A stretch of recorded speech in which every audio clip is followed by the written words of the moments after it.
Hello all, welcome to toppers world. നമ്മൾ ഇന്ന് നോക്കുന്നത് 3ാം ക്ലാസ്സിൻ്റെ EVS മോഡൽ ക്വസ്റ്റ്യൻ പേപ്പർ ആണ്. ഇപ്പോൾ ഓണം എക്സാം, ക്വാർട്ടേർലി എക്സാം നടന്നുകൊണ്ടിരിക്കുകയാണ്.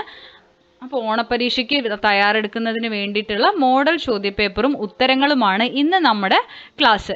അപ്പോൾ നമ്മൾ EVS ആണ് കേട്ടോ നോക്കുന്നത്, 3ാം ക്ലാസ്സിൻ്റെ EVS ആണ്.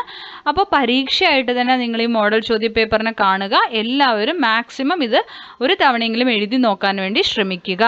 എല്ലാവർക്കും പരീക്ഷയുടെ ക്ലാസ്സിലേക്ക് സ്വാഗതം. ക്ലാസ് തുടങ്ങുന്നതിന് മുമ്പ് നമ്മുടെ ഈ ചാനൽ ആദ്യമായി കാണുന്നവരാണ് നിങ്ങളെങ്കിൽ സബ്സ്ക്രൈബ് ചെയ്തൊന്ന് സപ്പോർട്ട് ചെയ്ത് കാണാൻ വേണ്ടി ശ്രമിക്കണേ. അപ്പം നമുക്ക് നോക്കിയാലോ, 3ാം ക്ലാസ്സിൻ്റെ EVS ആണ് മോഡൽ ക്വസ്റ്റ്യൻ പേപ്പർ EVS. ഇത് ഇംഗ്ലീഷ് മീഡിയത്തിൻ്റെ ക്വസ്റ്റ്യൻ പേപ്പർ ആണ്. മലയാളം മീഡിയത്തിൻ്റെ question paper with answer key നമ്മുടെ ചാനലിൽ അവൈലബിൾ ആണ്. അപ്പോൾ മലയാളം മീഡിയത്തിൻ്റെയും ഇംഗ്ലീഷ് മീഡിയത്തിൻ്റെയും ക്വസ്റ്റ്യൻ പേപ്പർ നമ്മുടെ ചാനലിലുണ്ട് കേട്ടോ. അപ്പോൾ എല്ലാവരും ആവശ്യമുണ്ടെങ്കിൽ ഒന്ന് കണ്ട് എക്സാം അറ്റൻഡ് ചെയ്യുക. അപ്പോൾ 3ാം ക്ലാസ്സിൻ്റെ ക്വസ്റ്റ്യൻ പേപ്പറിൽ തന്നെയാണ് ആൻസർ എഴുതേണ്ടത്, നിങ്ങൾക്ക് അറിയാലോ. അപ്പോൾ ആദ്യം തന്നെ name of student, name of school എഴുതാനെല്ലാം ഉണ്ടായിരിക്കും. ആദ്യത്തെ ആക്ടിവിറ്റി വരുന്നത്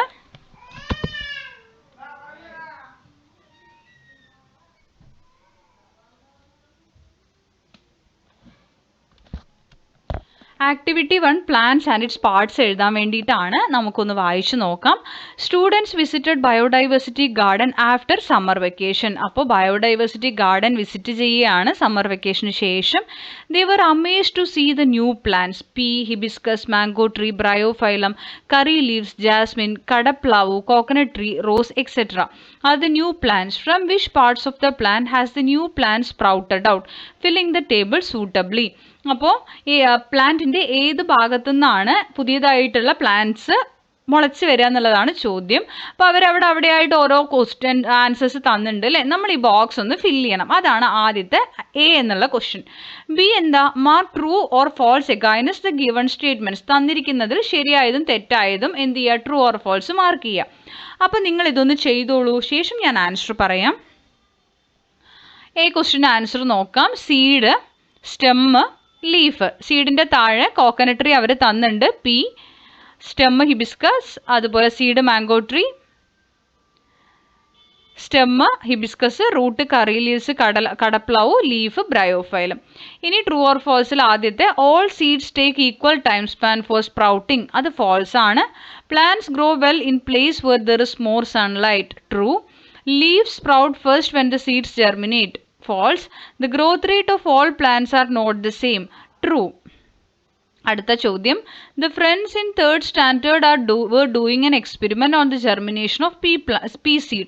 What would they have seen first when the pea seed placed nearest to the side of the glass began to germinate? അപ്പോൾ ഒരു പയർ വിത്ത് മുളച്ച് വരുന്ന സമയത്ത് ആദ്യം പുറത്ത് വരുന്നത് എന്താണ്? Sprout came out from P seed. Sprout ആണ് പീ സീഡിൽ നിന്ന് പുറത്ത് വരിക കേട്ടോ. അപ്പോൾ അത് ഓപ്ഷനിലുണ്ട്, നമ്മൾ ആൻസർ ഇതിൽ നിന്ന് ചൂസ് ചെയ്താൽ മാത്രം മതി. അടുത്ത ചോദ്യം. ആക്ടിവിറ്റി 2 A ആൻഡ് B ഉണ്ട്. ഓർ ആണ് കേട്ടോ. A അല്ലെങ്കിൽ B നിങ്ങൾ ചെയ്താൽ മതിയാകും. ഇവിടെ നമ്മൾ രണ്ടിനും ഉത്തരം നൽകുന്നുണ്ട്. അപ്പോൾ 2A മെഷറിംഗ് റെയിൻഫോൾ ആണ്, മഴ അളക്കുന്നത് കേട്ടോ. It has been raining for 4 days at different areas in Karulayi panchayat. A table showing the amount of rainfall in each area is given below. അപ്പോൾ ഓരോ ദിവസവും പെയ്ത മഴയുടെ അളവ് കൊടുത്തിട്ടുണ്ട് ഓരോ പഞ്ചായത്തുകളിലും. ഈ ടേബിൾ നന്നായിട്ടൊന്ന് നോക്കുക, ശേഷം താഴെ തന്നിരിക്കുന്ന ചോദ്യങ്ങൾക്ക് ഉത്തരം എഴുതണം.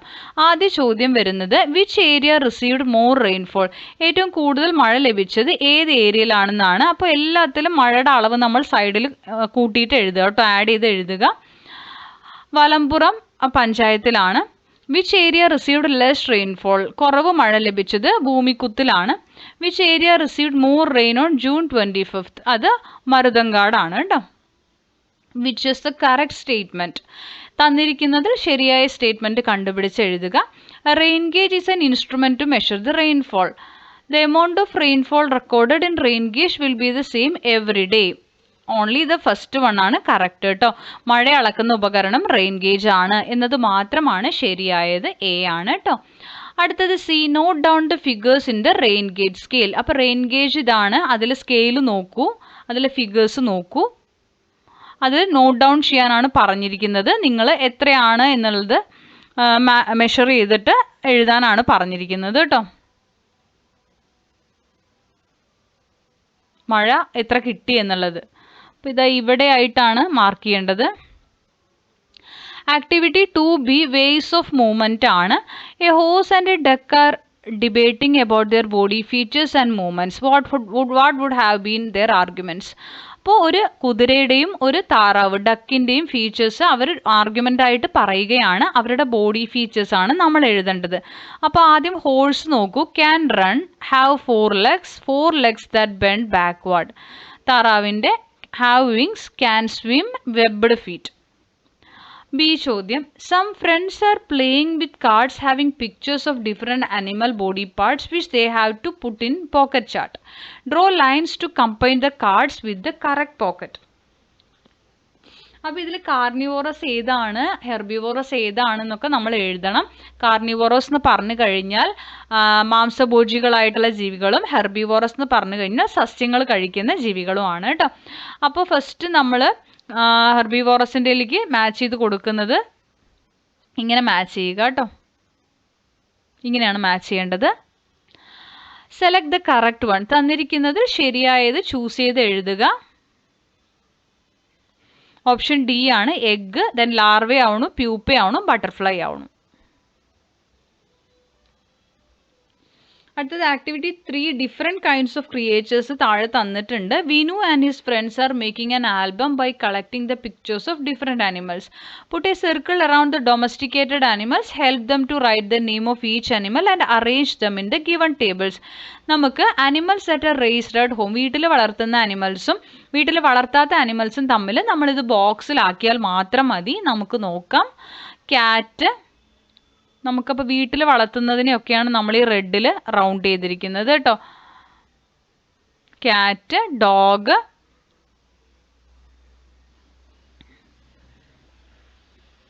Cat, dog, hen, goat, duck, cow വീട്ടിൽ വളർത്തുന്നത്. അല്ലാത്തത് lizard, and, woodpecker, crow, frog, elephant. There are many creatures living around us. If they are arranged from the smallest to biggest in the order of size, which of the given options is in the correct order? You can put tick mark or write it down ആണ്. അപ്പോൾ നിങ്ങൾക്ക് നമ്മൾ ചെറുതിൽ നിന്ന് വലിയ സൈസിലേക്കാണ് ഇതിൽ mark ചെയ്യേണ്ടത്. അപ്പോൾ ഇതിൽ ഏറ്റവും ചെറുത് ഏതാണെന്ന് നിങ്ങൾക്ക് അറിയാം. ആൻറ്റ്, ഉറുമ്പുണ്ട്, then lizard, then hen, cow, അങ്ങനെയാണ് ചെയ്യേണ്ടത് കേട്ടോ. അപ്പോൾ ഓപ്ഷൻ ഡി ആണ് കറക്റ്റ് ആയിട്ടുള്ള ഉത്തരം വരിക. ഒന്ന് എഴുതാം. And, lizard, ഹെന്ന്, cow. Right the name of any creatures that is scene in the soil. നിങ്ങൾ മണ്ണിൽ കാണുന്ന, സോയിലിൽ കാണുന്ന ഏത് ക്രിയേച്ചേഴ്സിൻ്റെ വേണമെങ്കിലും നിങ്ങൾക്ക് ഇതുപോലെ എഴുതാം. താഴെ എഴുതാം നമുക്ക്. And, millipede, earthworm, snail. അടുത്ത ചോദ്യം ആക്ടിവിറ്റി 4A ആണ്. Why do they have different parts എന്നുള്ളതാണ് ആക്ടിവിറ്റി വരുന്നത്. അപ്പോൾ നിങ്ങൾക്ക് എ ക്വസ്റ്റനും ബി ക്വസ്റ്റനും ഉണ്ട്. We can see the roots of plants and what are they for? Roots fix the plants in the soil. A. Identify the various parts of a plant and write down their features ആണ്. ലീഫിൻ്റെ feature എഴുതുക. Prepares the food needed by the plants. Stem carries water and nutrients absorbed by the root to leaves. Root absorb water and nutrients required for the plant from the soil. അടുത്തത് observe the picture and write the benefits of plants ആണ്. സസ്യങ്ങളുടെ ഗുണങ്ങൾ എഴുതുക. Give shade to creatures, gives food to creatures, give shelter to creatures. അടുത്തത് activity 4B leaves and flowers ആണ്. Friends are busy with colouring flowers, help them to colour it suitably ആണ്. തന്നിരിക്കുന്ന ചിത്രങ്ങളെല്ലാം colour ചെയ്യണം. അതിനുശേഷം how do flowers differ from each other എന്നുള്ളതിന് answer ചെയ്യണം. എങ്ങനെയൊക്കെയാണ് ഫ്ലവേഴ്സ് ഒന്നിൽ നിന്ന് മറ്റത് വ്യത്യസ്തമായിരിക്കുന്നത്? As single as a bunch, different colours, different shapes, number of petals are different. Observe the pictures. 1, 2, 3, 4 എന്ന് പറഞ്ഞ് 4 പിക്ചേഴ്സ് താഴെ തന്നിട്ടുണ്ട്. Identify the correct statement and write it in the box given below. തന്നിരിക്കുന്നവയിൽ ശരിയായ statement ഏതാണെന്ന് നോക്കിയിട്ട് ബോക്സിൽ എഴുതാനാണ് പറഞ്ഞിരിക്കുന്നത്. The second and the third are non flowering plants. ഇത് രണ്ടും നോൺ ഫ്ലവറിംഗ് പ്ലാന്റ്സ് ആണ് എന്നുള്ളതാണ് കറക്റ്റ് ഉത്തരം കേട്ടോ. ആക്ടിവിറ്റി 5 ബോഡി ഫീച്ചേഴ്സ് എഴുതാൻ വേണ്ടിയാണ്.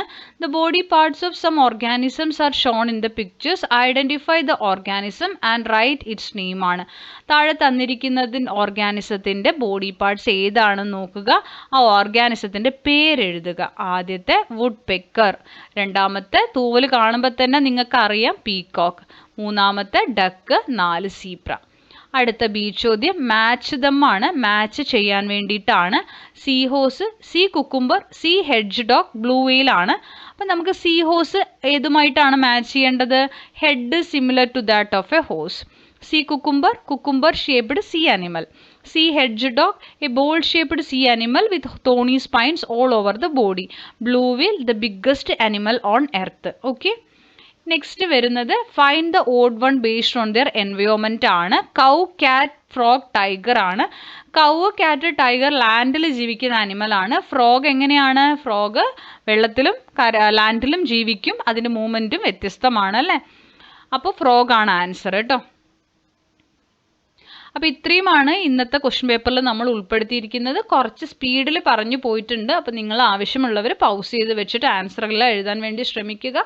ക്ലാസ്സുകൾ ഇഷ്ടപ്പെടുന്നുണ്ടെങ്കിൽ ലൈക്ക് ചെയ്യുക, ഷെയർ ചെയ്യുക, സബ്സ്ക്രൈബ് ചെയ്യുക. തുടർന്ന് വാച്ച് ചെയ്ത് ഞങ്ങളെ സപ്പോർട്ട് ചെയ്യുക. Thank you for watching.